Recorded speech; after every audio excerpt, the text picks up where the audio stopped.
Very much, indeed, Les Kilcorra, and the gambling bill regulation. We spoke about this in the previous government, and regulation I thought was brought in, and regulation I thought was strong. A lot of talk about advertising and non-advertising and whatever, and people do enjoy a little bit of a flutter. I'm one of those that don't gamble at all. I don't know why. It's very, very rare if I ever do, but I do buy the local lotto tickets. To support the local communities.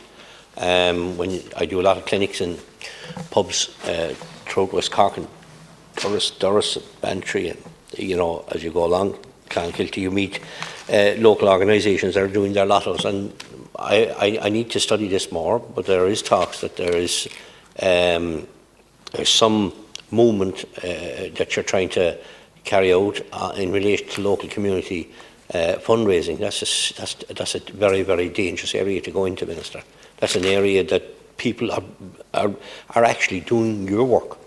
So you go. I'm on the board of management. I'm 25 different committees. I'm on a board of management committee up until last October, November. How many fundraisers do they have to do a year? How many fundraisers do they have to do a year? Because they're not getting the funds from the state. So now you're going to restrict them as well from what they're getting. You're nodding here. So what are you saying? So the local community council have a lotto, right? I'm involved in one of the committees in Goleen. I said, so our lotto is for fundraising, so we can trim the graveyards, we can do the tidy towns works for the community, we can clean the pitch for the soccer and the GA, we can clean the community centre. We have workers, yes, from different various schemes, but we don't have the funds for to pay them, so some money has to get, and we do the Meals on Wheels or whatever. So if our lotto it goes out every week and we make 700 one week and there's a win, and then sometimes it can go up to 3 or 4 or 5,000. So then it's won. It's gone down again to 700. It might go up to 8,000 euros. So you're saying now you're going to put a limit on that? How do you expect community organisations to survive? What's your game? What's your, are you trying to put your hands on, or your paws on that money? Because due to the Charity Regulatory Act, you moved in on that a few years ago, clever enough.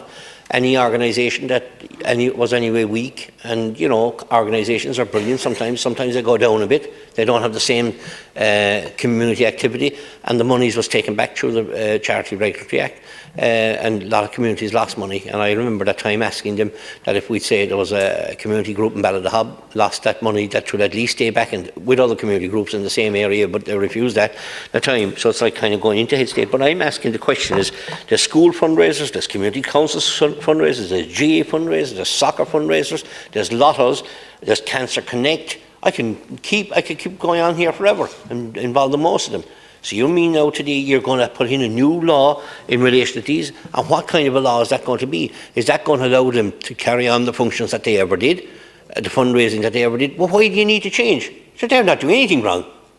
So if there's an old saying in Ireland, if it ain't broke, why are you going fixing it? You're saying here you're going to allow them the very same. Is there going to be absolutely no difference with any lotto in this country that's been done by a local community voluntary organisation or a sporting organisation? Can you say that to me today? Or is it going to be the same as it ever was? Is it yes or no?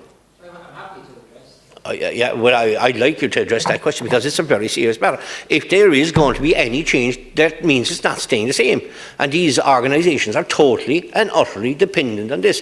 I know Deputy McGrath is mentioning about, those in the horse racing and greyhound racing, and they have their concerns too. And I listen and I speak to them quite a lot. And, I'd hate to think that, people that over-gamble, lose their lives gambling the way they do, that, that we'd support that, and we'd always hope that there'd be help for people like that. But my God, I am very, very concerned. I am very concerned that you go ahead here tonight with anything other than withdrawing that side of it in relation to the community voluntary sector and the sporting sector in this country. And I can listen to reason elsewhere, but I certainly can't listen to reason there, because I see when there's a shortfall in relation to paying for the tax or insurance, the local community voluntary group have to buy a car so they can take out Meals on Wheels for somebody. You're not coming up with a shortfall, not you personally, obviously the government. So the community has to come up with that shortfall. If there's a shortfall in taking people, imagine how Cancer Connect now in West Cork, I'll give you 2 seconds on how that works, and I know it. because I've been on the board of West Cork Rural Transport, or Local Link, they call themselves now, and I've never taken a brown cent. And then, so when I mention board, some people freak and they think there's money being made. I never took a brown cent on being on the board, because I'm proud to be on it, because it delivers other people. But that Cancer Connect does a lot, all right?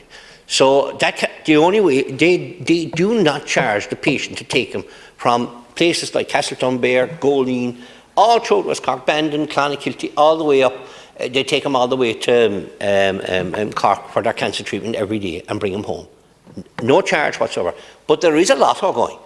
And that's the only thing that people might say, oh, sure, we'll give a few quid to the lotto there to support that, because that's actually saved my life to a degree, saved many a person's life. And some people are delighted to have that transport service because they may not have one.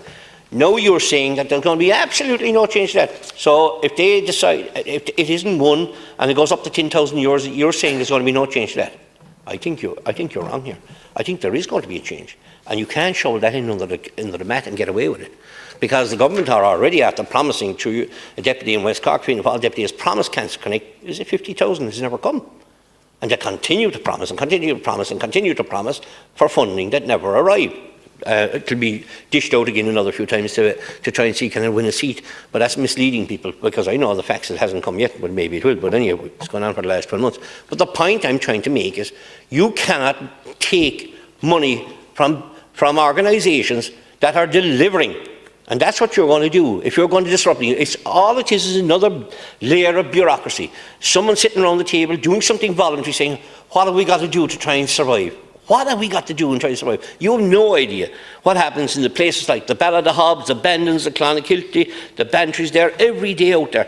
They're fundraising, they're out with buckets, they're out doing lottos in the nights, and you're making their lives as difficult and as miserable as is humanly possible. It's no wonder people are walking away from voluntary organisations. So you've got to take this out. Take this out immediately. And if you don't, it will never be forgotten.